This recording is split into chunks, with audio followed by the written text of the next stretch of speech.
श्री नमस्तुभ्याम नमो नमः। आज आप श्रवण कीजिए श्रावण मास महात्म्य 14वां अध्याय नाग पंचमी व्रत का महात्म्य अपने चैनल स्पिरिचुअल स्वास्थ्य के माध्यम से। वीडियो पसंद आए तो लाइक शेयर एवं सब्सक्राइब करें। तो दोस्तों करते हैं वीडियो शुरू। श्रावण मास महात्म्य 14वां अध्याय नाग पंचमी व्रत का महात्म्य। ईश्वर बोले, हे महामुने, श्रावण मास में जो व्रत करने योग्य है वो अब मैं बताऊंगा, आप उसे ध्यान से सुनिए। चतुर्थी तिथि को एक बार भोजन करें और पंचमी को नक्त भोजन करें। स्वर्ण, चांदी, काष्ठ अथवा मिट्टी का 5 फणों वाला सुंदर नाग बनाकर पंचमी के दिन उस नाग की भक्तिपूर्वक पूजा करनी चाहिए।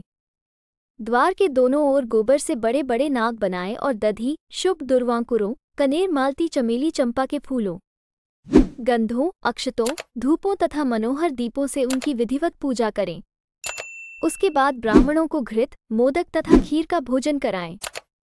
इसके बाद अनंत, वासुकी, शेष, पद्मनाभ, कंबल, करकोटक, अश्व, 8वां धृतराष्ट्र, शंखपाल, कालिय तथा तक्षक, इन सब नागकुल के अधिपतियों को तथा इनकी माता कद्रू को भी हल्दी और चंदन से दीवार पर लिखकर फूलों आदि से इनकी पूजा करें। उसके बाद बुद्धिमान को चाहिए कि वामी में प्रत्यक्ष नागों का पूजन करें और उन्हें दूध पिलाएं। घृत तथा शर्करा मिश्रित पर्याप्त दुग्ध उन्हें अर्पित करें। उस दिन व्यक्ति लोहे के पात्र में पूड़ी आदि ना बनाए। नैवेद्य के लिए गोधूम का पायस भक्तिपूर्वक अर्पण करें। भुने हुए चने, धान का लावा तथा जौ सर्पों को अर्पित करना चाहिए और स्वयं भी उन्हें ग्रहण करना चाहिए। बच्चों को भी यही खिलाना चाहिए, इससे उनके दांत मजबूत होते हैं।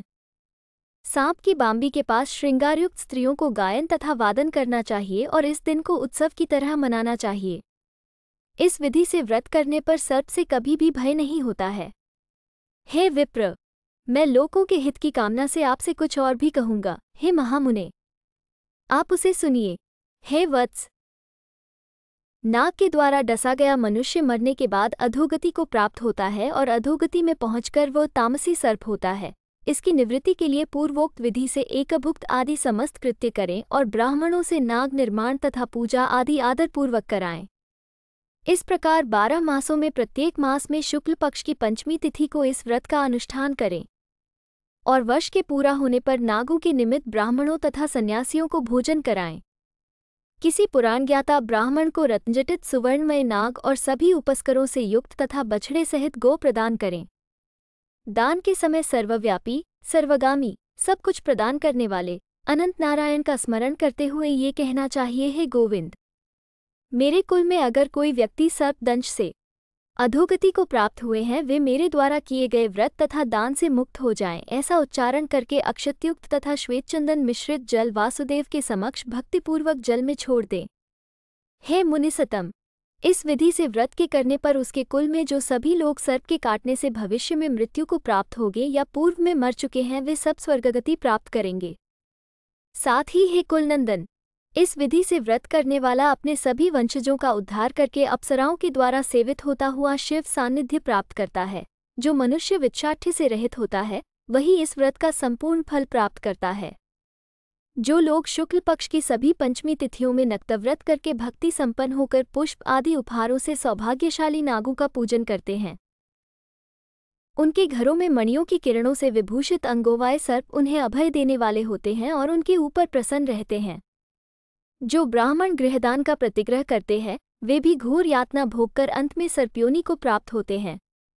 हे मुनिसतम, जो कोई भी मनुष्य नागत्या के कारण इस लोक में मृत संतानों वाले अथवा पुत्रहीन होते हैं और जो कोई मनुष्य स्त्रियों के प्रति प्रतिकार्पण्य के कारण सर्प योनि में जाते हैं, कुछ लोग धरोहर रखकर उसे स्वयं ग्रहण कर लेते हैं अथवा मिथ्या भाषण के कारण सर्प होते हैं अथवा अन्य कारणों से भी जो मनुष्य सर्पयोनि में जाते हैं, उन सभी के प्रायश्चित के लिए यह उत्तम उपाय कहा गया है। यदि कोई मनुष्य विच्छाठ्य से रहित होकर नाग पंचमी का व्रत करता है तो उसके कल्याण के लिए सभी नागों के अधिपति शेषनाग तथा वासुकी हाथ जोड़कर प्रभु श्रीहरि से तथा सदाशिव से प्रार्थना करते हैं। तब शेष और वासुकी की प्रार्थना से प्रसन्न हुए परमेश्वर शिव तथा विष्णु उस व्यक्ति के सभी मनोरथ पूर्ण कर देते हैं। वो नागलोक में अनेक प्रकार के विपुल सुखों का उपभोग करके बाद में उत्तम वैकुंठ अथवा कैलाश में जाकर शिव तथा विष्णु का गण बनकर परम सुख प्राप्त करता है। हे वत्स, मैंने आपसे नागों के इस पंचमी व्रत का वर्णन कर दिया। इसके बाद अब आप अन्य कौन सा व्रत सुनना चाहते हैं, उसे बताइए।